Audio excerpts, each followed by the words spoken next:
nggak sih, kenapa harga tiket suatu pesawat dari setiap maskapai hampir sama? Atau bahkan promo Gojek seringkali diikuti oleh aplikasi-aplikasi lainnya. Atau bahkan ketika kita membeli suatu smartphone, hanya beberapa merek tertentu saja yang dapat mendominasi suatu pasar. Nah, fenomena tersebut bukan hanya suatu kebetulan, melainkan suatu bagian dari struktur pasar yang disebut dengan pasar oligopoli. Apa sih sebenarnya pasar oligopoli itu? Dan mengapa hanya beberapa perusahaan saja yang dapat mendominasinya? Nah, melalui video ini, kita akan membahas mengenai pengertian, ciri-ciri, kurva, dan hal lainnya mengenai pasar oligopoli. Langsung saja kita ke pembahasan pertama. Oke, di sini saya akan menjelaskan tentang yang pertama itu pengertian pasar oligopoli. Yang membahas definisi dari pasar oligopoli. Pasar oligopoli adalah pasar yang hanya dikuasai oleh beberapa perusahaan saja. Karena jumlah yang sedikit, mereka saling mempengaruhi harga, inovasi, dan juga strategi. Setiap keputusan yang diambil satu perusahaan pasti akan direspon oleh perusahaan lain. Oke, selanjutnya ada tujuan pasar oligopoli, yang dimana pasar oligopoli ini memiliki tujuan agar para konsumen bisa leluasa memilih produk yang mereka inginkan. Inilah yang akan membuat produsen sadar untuk meningkatkan kualitas produk serta memenuhi kebutuhan konsumen mereka. Selain itu, dalam pasar oligopoli, persaingan antar beberapa perusahaan besar juga mendorong inovasi yang berkelanjutan. Setiap perusahaan akan berusaha menciptakan strategi harga, promosi, dan diferensiasi produk agar tetap unggul dibandingkan pesaingnya. Akibatnya konsumen tidak hanya mendapatkan lebih banyak pilihan, tetapi juga menikmati produk dengan kualitas yang terus berkembang serta layanan yang semakin baik. Oke, selanjutnya yaitu ciri-ciri pasar oligopoli.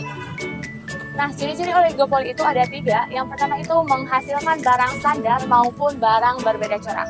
Pasar oligopoli dapat memproduksi barang yang bersifatnya seragam maupun memiliki perbedaan karakteristik. Nah, barang standar ini biasanya memiliki fungsi yang sama antar produsen. Contohnya itu seperti industri semen, seperti PT Semen Indonesia dan Indosemen. Nah, sedangkan barang berbeda corak dapat dilihat pada industri rokok, seperti pada rokok merek Gudang Garam dan juga pada merek Jarum. Oke, yang kedua itu kemampuan menentukan harga bisa kuat atau lemah. Nah, ketentuan dalam menetapkan harga bergantung pada situasi persaingan antar perusahaan. Jika tidak ada kerjasama, perubahan harga dari satu perusahaan akan diikuti pesaing. Hal ini membuat kemampuan menentukan harga menjadi lemah. Nah, contohnya itu pada persaingan harga paket data antara Telkomsel dan Indosat Ooredoo. Nah, yang ketiga itu memerlukan promosi atau iklan. Perusahaan dalam pasar oligopoli umumnya aktif melakukan promosi untuk menarik konsumen. Iklan digunakan untuk membangun citra merek dan menjaga loyalitas pelanggan. Strategi promosi lebih intensif pada produk yang memiliki banyak variasi. Contohnya itu pada kampanye iklan yang dilakukan oleh Coca-Cola dan Pepsi. Oke nih, dalam pasar oligopoli terdapat 3 kurva utama, yaitu kurva permintaan bengkok, yang kedua itu ada kurva permintaan atau kurva pendapatan marginal, dan yang ketiga itu ada kurva maksimasi keuntungan oligopoli. Oke, untuk kurva yang pertama itu ada kurva permintaan bengkok, di mana kurva ini menjelaskan perilaku harga dalam pasar oligopoli. Sumbu vertikal ini itu menunjukkan harga, dan sumbu horizontal menunjukkan jumlah barang atau Q. Nah, titik E ini merupakan titik bengkok yang menunjukkan harga pasar ketika P0 dan jumlah produksi ketika Q0. Nah, bagian atas kurva ini itu lebih landai yang menunjukkan permintaan elastis. Artinya jika perusahaan menaikkan harga dari P0 ke P3,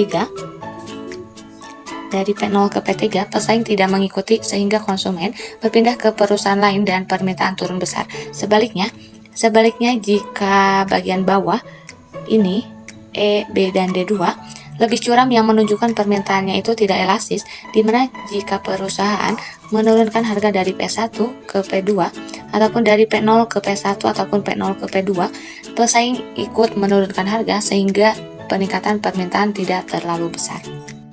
Oke, untuk kurva yang kedua itu ada kurva permintaan dan kurva MR, di mana kurva ini itu menjelaskan hubungan antara kurva permintaan bengkok dengan kurva MR ataupun marginal revenue.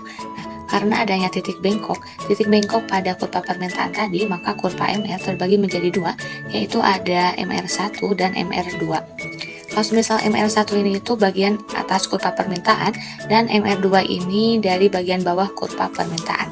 Nah, di antara MR1 dan MR2 ini terdapat celah ini nih. yang menunjukkan ketidaksinambungan kurva MR. Pada grafik juga terdapat kurva MC ataupun marginal cost yang menunjukkan biaya tambahan produksi. Kurva MC memotong celah antara MR dan MR1 pada titik B1 di sini.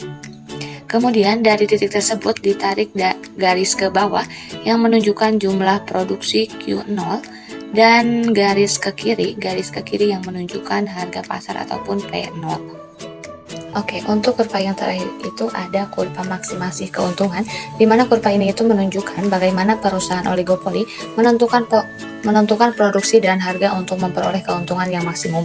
Nah, sumbu vertikal ini itu menunjukkan harga dan biaya, sedangkan sumbu horizontal ini itu menunjukkan jumlah barang. Nah, kurva D ataupun kurva demand ini itu menunjukkan hubungan terbalik antara harga dan jumlah permintaan, di mana bawahnya itu ada kurva MR ataupun marginal revenue yang lebih curam dan menunjukkan tambahan penerimaan dari penjualan satu unit barang tambahan. Nah, pada grafik ini juga terdapat kurva MC1, MC0, dan MC2 yang merupakan kurva biaya marginal pada tingkat biaya yang berbeda. Nah, titik A1 ini merupakan perpotongan antara MR dan MC0 yang menunjukkan kondisi MC sama dengan MR. Sebagai titik produksi optimal, dari titik tersebut ditarik garis ke bawah yang menunjukkan jumlah produksi Q0 dan garis ke atas hingga memotong kurva permintaan pada titik E ataupun titik equilibrium yang menunjukkan harga pasar P0. Nah, titik A2 ini menunjukkan perpotongan MR dan MC2 yang menggambarkan perubahan biaya produksi. Oke, selanjutnya yaitu mengenai jenis-jenis dari pasar oligopoli. Pasar oligopoli terbagi ke dalam 4 jenis bagian, yaitu yang pertama ada pasar oligopoli murni. Di sini produsen menjual barang yang identik ataupun sama, namun produknya bervariasi.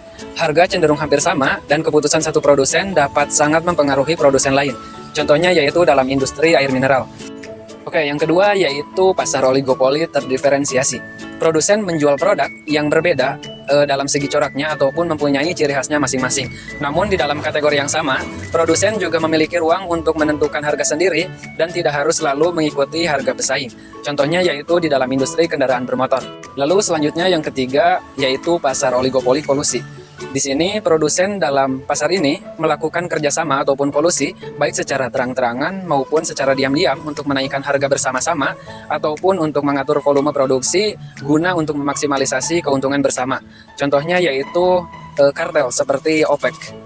Lalu selanjutnya yang terakhir yaitu pasar oligopoli non-kolusi. Di sini produsen tidak melakukan kerjasama, mereka bersaing ketat dan mengambil keputusan harga dengan mempelajari perilaku ataupun strategi persaingan. Seringkali mencoba bertahan dengan harga yang mereka tetapkan sendiri. Contohnya yaitu di dalam industri telekomunikasi seperti halnya Telkomsel, XL, dan juga Indosat. Nah, selanjutnya kalian tahu nggak apa aja yang jadi kekurangan dan kelebihan dari pasar oligopoli? Yang pertama yaitu kekurangan. Untuk kekurangan yang pertama yaitu harga cenderung tinggi karena jumlah produsen yang sedikit, perusahaan memiliki kekuatan untuk mempengaruhi harga. Lalu yang kedua yaitu potensi kolusi ataupun kartel, di mana perusahaan bisa bekerja sama menetapkan harga untuk memperoleh keuntungan sebesar-besarnya sehingga merugikan konsumen.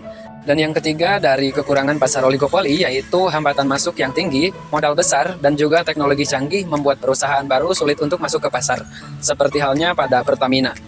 Lalu yang selanjutnya yaitu kelebihan dari pasar oligopoli, yaitu yang pertama efisiensi produksi, di mana perusahaan berproduksi dalam skala yang besar sehingga biaya per unit lebih rendah atau economies of scale.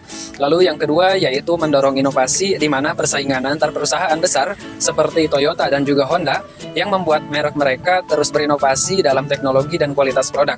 Lalu yang terakhir yaitu kualitas produk lebih baik, di mana adanya persaingan non harga seperti halnya iklan, desain, dan juga layanan membuat perusahaan meningkatkan mutu barang ataupun jasa. Sebelum masuk ke dalam poin-poinnya, perlu kita ketahui bahwa pasar oligopoli ini tidak mudah dimasuki oleh suatu perusahaan dalam suatu industri. Ada beberapa hambatan yang dapat membuat sedikit perusahaan untuk bisa bertahan dan juga mendominasi pasar. Yang pertama yaitu adalah skala ekonomis. Nah, biasanya perusahaan-perusahaan besar memproduksi dalam jumlah yang lebih besar sehingga harga per unitnya jauh lebih murah. Sementara untuk perusahaan-perusahaan baru belum tentu bisa mencapai kapasitas tersebut. Seperti contohnya yaitu Krakatau Steel dalam industri baja yang membutuhkan modal dan juga kapasitas produksi yang jauh lebih besar. Lalu yang kedua yaitu adalah perbedaan biaya produksi. Nah, perusahaan lama biasanya sudah memiliki pengalaman, teknologi, dan juga sistem efisiensi sehingga biaya yang dikeluarkan jauh lebih murah. Tentunya untuk perusahaan-perusahaan baru memiliki kesulitan untuk menyaingi perusahaan-perusahaan tersebut. Contohnya pada industri penerbangan yaitu Garuda Indonesia yang sudah memiliki armada dan juga jaringan operasional yang sangat luas. Lalu yang ketiga yaitu adalah keistimewaan hasil produksi. Perusahaan besar biasanya sudah memiliki merek yang kuat dan juga kepercayaan konsumen. Nah, hal ini membuat konsumen cenderung tetap memilih produk yang sudah mereka kenal. Contohnya dalam industri mie instan seperti Indofood yang produknya sudah sangat terkenal di kalangan masyarakat. Nah, sekarang kita masuk ke dalam contoh pasar oligopoli di industri transportasi online. Nah, di Indonesia sendiri, industri ini didominasi oleh dua pemain besar yaitu ada Gojek dan juga Grab. Nah, meskipun ada dua pemain lama yaitu ada Maxim dan juga Uber sebelumnya, namun pangsa pasar terbesar tetap dikuasai oleh Gojek dan juga Grab. Nah, karena itu, struktur pasarnya seringkali disebut sebagai duopoli dalam pasar oligopoli. Nah, dari sisi harga, persaingan terlihat jelas lewat promo dan juga diskon. Ketika Gojek memberikan potongan dan tarif atau cashback besar, biasanya Grab juga akan merespon dengan memberikan promo yang tidak kalah menarik. Maxim juga memang menawarkan tarif yang lebih murah, tetapi jangkauannya belum seluas dari dua pemain besar yaitu Grab dan juga Gojek. Nah, sementara itu untuk Uber akhirnya keluar dari pasar Asia Tenggara karena tidak mampu bersaing secara kuat dengan Grab. Nah, sedangkan dari sisi kualitas dan juga layanan, kedua perusahaan ini terus melakukan inovasi. Nah, Gojek dikenal dengan layanan seperti GoRide, GoCar, dan juga GoFood, sedangkan Grab memiliki GrabBike, GrabCar, dan juga GrabFood yang sudah sangat terkenal. Nah, mereka juga meningkatkan fitur keamanan, metode pembayaran digital, serta program loyalitas pelanggan. Inilah gambaran nyata bahwa dalam pasar oligopoli, meskipun pemainnya sedikit, persaingan tetap berlangsung ketat dan saling mempengaruhi satu sama lain.